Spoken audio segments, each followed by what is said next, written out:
মায়ের যায়। ওই বাবা অনেক উপকার পেয়েছে, বাবাকে একটু দেখাও শুনবে। আমার ছেলে খুব একবারে বন্ধু হয়ে যাওয়ার মতো, যে কাজকর্ম কিছু করতে পারছে না। 37-38 বছর ছেলে ভর্তি হয়ে গেল, এখন এই মায়ের পুজো 2 বছর এসেছে, এসে যাওয়ার পর থেকে সব করছে। পুজো দিয়ে গেছে, এবার বৌমা সব লাঠি সব আবার আসবে, বলে বাবা তুমি যাও। আবার বাবা তার মা, আমরা গৌড়াচ্ছি আমবাড়ি থেকে, বাবা ওখান থেকে 16-18 কিলোমিটার যেটা।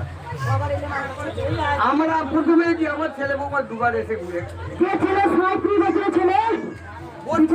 কোনো কাজকর্ম করতে পারত নি, শুধু শুয়ে থাকতো বিছনা পাকা তোলায়।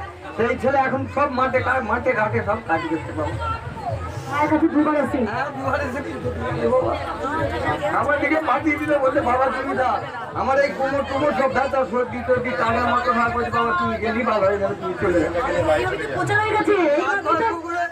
এই অনেক করতে আজকে গাড়ি ভাড়া করে 6-7 জন মিলে মারুতি ভাড়া করে এসেছি বাবা। কত খুশি হলো। হ্যাঁ হ্যাঁ হ্যাঁ, আমার ছেলে ভাড়া গেছে, খুব কাজকর্ম করছে বাবা, আমাকে কিছু করতে না।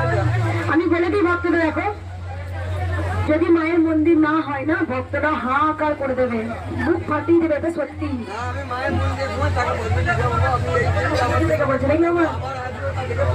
নিজে থেকে একটা কথা বলি, আপনি যে বলছেন যে মায়ের মন্দির হয়ে গেলে, তাহলে আপনি সবাইকে দেবেন না, তখন কি হবে? আমি দেহ ত্যাগ করলেও কিন্তু আমি মায়ের চরণেই করে থাকবো, আমি মায়ের চরণেই থাকবো। ওই ছেলে ব্যাঙ্গালোর থেকে ফিরে এসে ভালো হয়নি, মায়ের স্থানে এসে ভালো লাগে। যেখানে বেরোর থেকে ফিরে আসার পর মা ছেলে ভালো আছে, 35-37 বছর ছেলে। এখন থেকে যদি ভর্তি হয়ে যেত কি হতো আমার অবস্থা, যে আমাকে কাজকর্ম সব করতো, আজকে সে সব করতে পারে। আমি কে?